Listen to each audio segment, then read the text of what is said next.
Well, hello, folks out there in YouTube land. Got a big show lined up for you. Let's get right on into it. All right, yeah, the Bama fans, they could not be more over Kalen DeBoer. It is getting quite ugly down there. People are ticked off like you can't believe. Nobody wants you in this town. Nobody wants you around, period. Oh, look at him, fellas. You crying, boy? We're also going to try to answer the question, can Nico turn it around after a really poor performance in the first game where he struggled mightily and didn't have a whole lot of help as far as protection, and the defense didn't hardly exist against Utah. So he was playing from behind most of the game. Anyway, let's talk about Alabama first because, folks, I've been watching Alabama football for over 5 decades, and that's a fact. And I'm sure I've seen them upset a lot. It's been so long ago. It's been like 20 years ago. Once Saban showed up, it was kind of smooth sailing for them. And then he spoiled them so badly with so many national titles, so many conference championships, that they only know success over the last 2 decades. So to deal with what they're having to deal with has made them about half crazy. I mean, they are ticked off. They're actually considering paying off Kalen DeBoer $60, $70 million. And they're all, oh, well, we don't have to pay it all in one lump sum. Bama folks, let me explain something to you. You're going to have to come up with $20.5 million a year plus another $5 to $10 million in scholarships every year. If you add another $10 million on top of that, it's going to make it really difficult for the donors and for the athletic department to make that work and keep recruiting up as high as it is. So DeBoer needs to work out for them. He's not going to walk away and say, oh, yeah, give me a gold wristwatch. No, he's going to want every dime of his money. Well, the Bama fans don't want to hear it. And I was watching the Paul Feinbaum show. I was on my treadmill, and legends showed up. And there were many legends that showed up for Paul Feinbaum. It was caller after caller from Bama they were angry. Well, Legend knocked it out of the park. It was something else. And he made one comment that I almost fell off the treadmill. I laughed so hard. Anyway, I'm going to let you listen to what he had to say, at least a bit of it. This is a football nightmare, brother. I mean, it's clear this guy is just a substitute teacher that's got no control over the class whatsoever, Paul.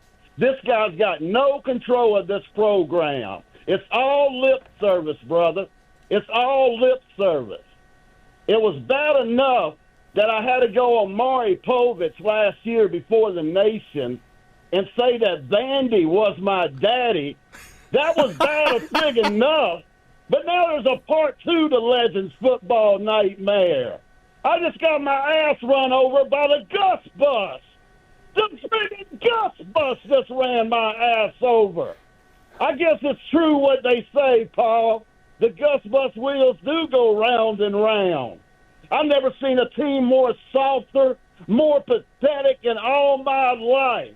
12 missed tackles last year in the worst game. 14 missed tackles in this game. They said 20 plays where players didn't even care, didn't even chase after the play. Where's the pride? Where's the passion? Where's the friggin' tradition? The pride of wearing the damn A jersey? Where is it? That was friggin' pathetic, dude. And it continued on for most of the show. Because I watched the entire thing just about. And it was just so many Bama fans are so upset. They're mad about the lack of discipline, the lack of passion on the sidelines from Kalen DeBoer is making them crazy. They are so used to Nick Saban flipping out. And, I mean, Saban wouldn't tolerate anything. And on top of that, they're hearing all this behind-the-scenes stuff about how undisciplined the team is and how the players are running the place and not the coach. And let me let you listen to another fella that knows a little something about football. By the middle of the second quarter, will almost be booed out of that stadium because Louisiana Monroe, look, they're not that good. I get that. Their defense is okay. They're well coached defensively, but Alabama, this is not a one-time thing. I remember listening to some of those players last year, and they said, we're going to go back, and Kalen DeBoer even said this, that they're going to go back to a more disciplined approach, that they're going to be on time for meetings. And I was like, what the hell? On time for meetings? If Nick Saban had a player who was not on time for a meeting, there might be a funeral. Like that's how disciplined those teams were. And then you watch them against Florida State and you see it on the field. You're like, wow, those guys really are undisciplined. They were like that last year. Yeah, you're starting to hear a lot of stories about lack of discipline. And, of course, we heard about the big-time donor that was at the hotel where they were before the FSU game, said people were coming in at 1, 2 o'clock in the morning. They were calling DoorDash and having friends over and all this stuff. And then when they got ready to get on the bus, it was totally unorganized and a big mess. They said it was a lot like DeBose or Shula. Not anything like Nick Saban. And they said they got a bad feeling in the gut of their stomach. It's like, oh, no, this is not going to work. So it's not only on the field, it's behind the scenes. And all the donors and all the people, that know what's going on are, they're starting to ring the alarm bells. And I was talking to my brother today. We were at lunch, and he was like, well, it's just one game. And I was like, dude, it's not just one game. Let me show you why. Their last 4 ball games that they played started with Oklahoma, where the Sooners just wore them out, 24-3. Then they did beat Auburn. Michigan beat them in the ReliaQuest Bowl. Then, of course, Florida State beat them. So 3 out of the last 4 games they have lost. It's not true. That's impossible. Search your feelings. You know it to be true. No! And on top of that, Vandy beat them last year. So they've had a rough go of it. So when you lose 3 out of the last 4 games, and if you'll notice, all of these teams that beat them at the time were unranked. Now they've got Florida State at number 14 right now, but when they played Alabama last week, they were completely unranked, coming off 2-10. So you lose 3 out of 4 to 3 unranked teams, people are going to flip out. And the Vandy thing was kind of an outlier. I thought, okay, that's just some fluke thing that happened. It was Diego, and no, it's a theme. Now, they're going to have a break here and get to play Louisiana Monroe, but they'd better wear them out, and they will. Then Wisconsin is not a very good team, but then they got to go to Georgia, and that's going to be where the rubber meets the road, folks. Oh, you better believe that's a pattern. They need to kick butt the next 2 weeks, and I think it'll calm it down a little bit. Especially just go ahead and wear out this little Louisiana Monroe. And then they'll feel better after Wisconsin if they, win by 30 against them, because Wisconsin's not very good. But it's the Georgia game that's going to matter, because Alabama doesn't sit there and they're not looking for a consolation prize. Let's just put it that way. They only want championships, and they only want to beat big teams. They don't even want to think about secondary teams that have been beating them. The next few weeks are going to be really something, and it's not a joke. This is not people flip. No, they're serious. They're literally talking about getting rid of him, and it's getting a lot of traction. It's crazy. You cannot come up with $70 million out of nowhere. You are not Texas or Texas A&M and just start going out there to the oil fields and pumping. There are no oil fields in Alabama that I'm aware of. Something's got to give, but it's not pretty down there, folks. And I know that a few of you in the SEC, around the SEC, that's maybe had a few bad run-ins with Alabama over the last 2 decades, y'all might be enjoying this a little bit.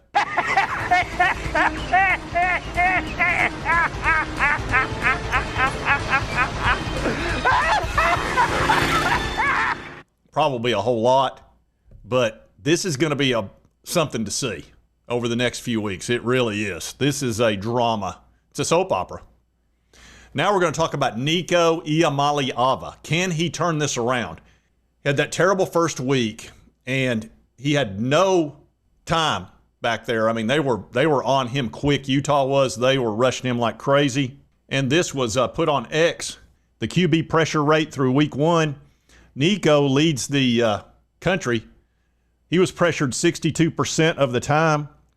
The next teams after that were Charlotte, Ball State, Nevada, Kennesaw, Houston, Missouri, Virginia Tech, Miami of Ohio, Wisconsin, etc. So nobody was even close to Nico as far as how much pressure was on him. Now, Nico's got some escapability, but he's 6'6". He's not going to do a Thomas Castellanos or a Dampier, that Utah guy that just literally played with the UCLA defense. It looked awful. He just, every time they get anywhere near him, he was gone like a water bug. Nico's not a water bug. And if they don't get him some relief from that pressure, it's going to be very difficult. Now, they've got an easy game coming up, fairly easy, UNLV. Now, they're not a decent team. They're out of the Mountain West, and they're coming off a win against Sam Houston. So, they play who they play. But they were pretty good last year. They were 10-3 in their category, I guess you'd call it, playing at their level.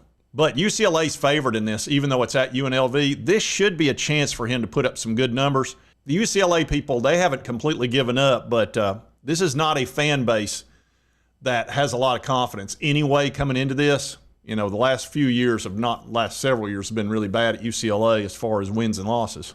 But they're trying to keep their heads up best they can. And my go-to for UCLA is Locked On UCLA with Zach Anderson. And let's see what he has to say about what he would like to see Nico do so he could start, feeling good again like he was before the season. Certainly, and Nico will make his mistakes as a redshirt sophomore learning a new offense. But I think Tino can dial up a good game plan against a horrible showing so far from a UNLV defense in games 1 through 2, already running their mouth.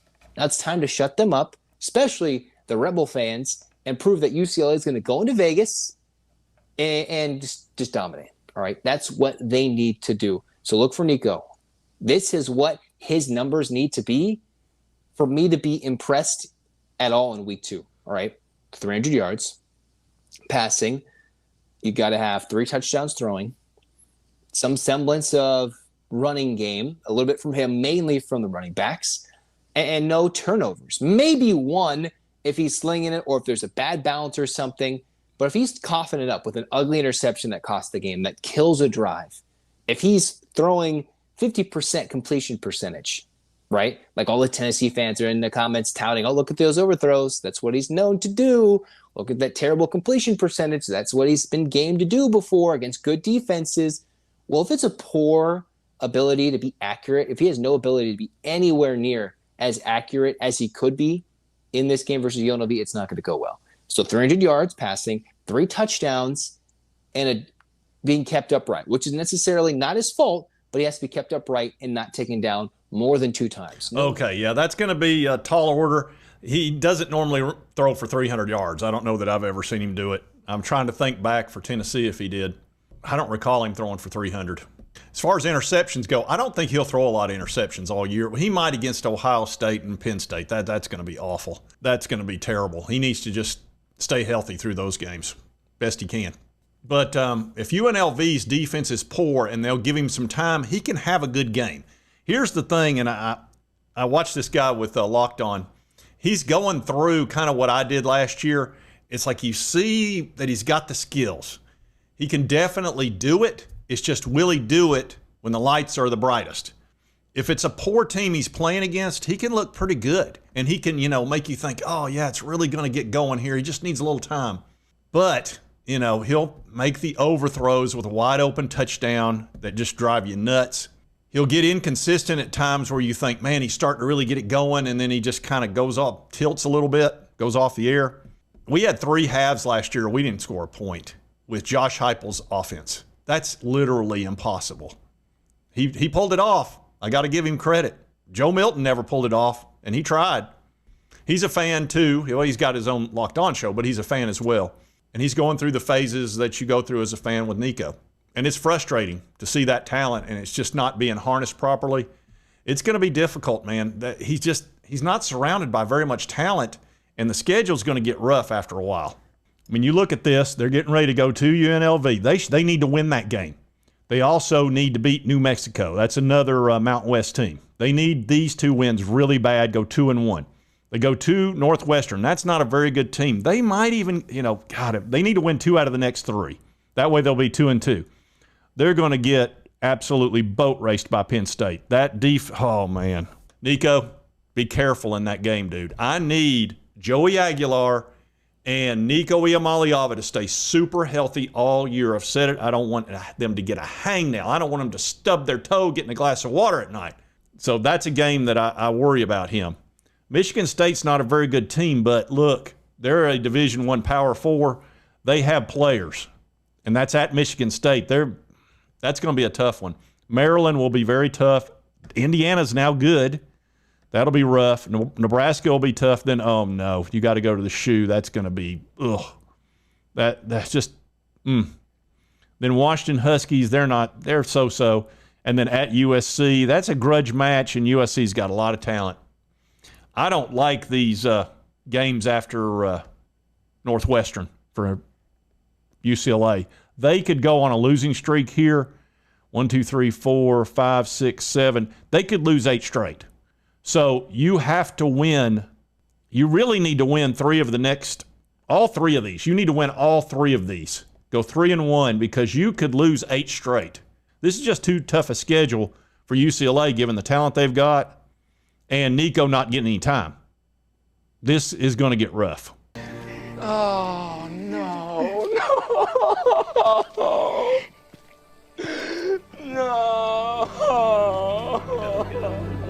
And also, it was pretty interesting. Steve Spurrier spoke up a little bit about Joey Aguilar and also Nico, and he was on another duly noted podcast, and he's with a sports writer that's been writing down there in Florida for a long time, award-winning type of writer.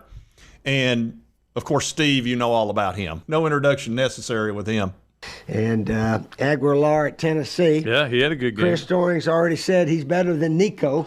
Well, he was in the first game. Yeah. Yeah, Nico went to UCLA. They got. Well, I watched that game. I actually taped it to watch it because it was on at 11 o'clock. Uh-huh.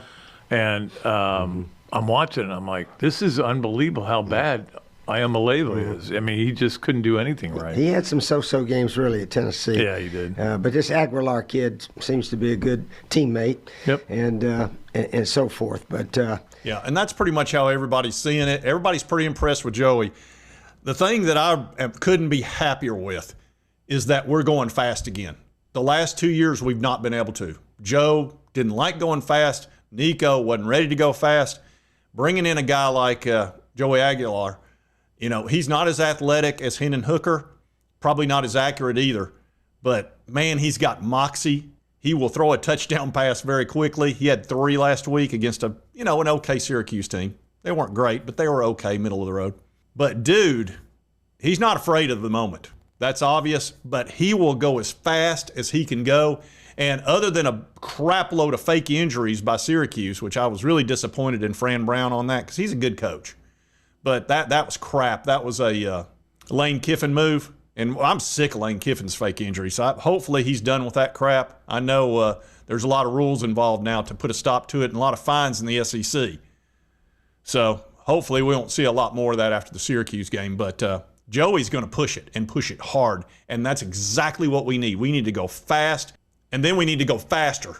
And then when we're done going faster, we need to go fastest. You got to get speed. Demon speed. Speed's what we need. We need greasy, fast speed. I don't want to slow down at all unless we've got a huge lead, and then you can just kind of, go into your 4-minute drill or whatever. Our team performs way better fast.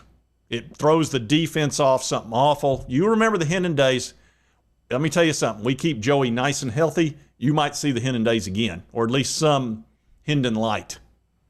And that would be huge. So anyway, just wanted to give you an update, talk about Alabama. It's a nightmare down there. It's been over 2 decades since I've seen Alabama fans anywhere close to this upset.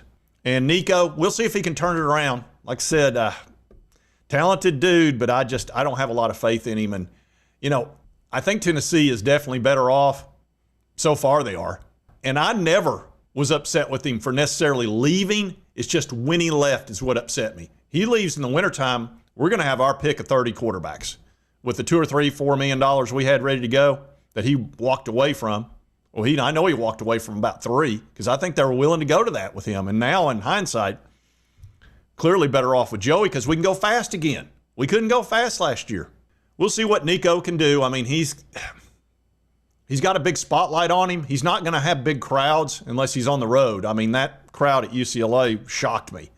You've got this big star coming in, 5-star, and there was like 30, 40,000 people there, most of them wearing red. What are you doing, UCLA? Oh, come on! You got millions of people that live out there. Dadgum City of Knoxville's 250,000, and we fill up a 100,000-seat stadium for ETSU. And you don't bring anybody for Utah? Come on, UCLA. Anyway, it is what it is. It just means more. Anyway, if you like this content, be sure to hit that like button. Lets me know to continue to cover all these big college sports stories. If you've not subscribed, what are you doing? It's right there. Boom. Won't cost you a dime. And right over here's the most recent video YouTube thinks you'll enjoy based on your viewing history. And we'll see you next time on Sports Talk Jay. See how the volume changes? I'll turn this damn bus around. That'll end your precious little field trip pretty damn quick, huh?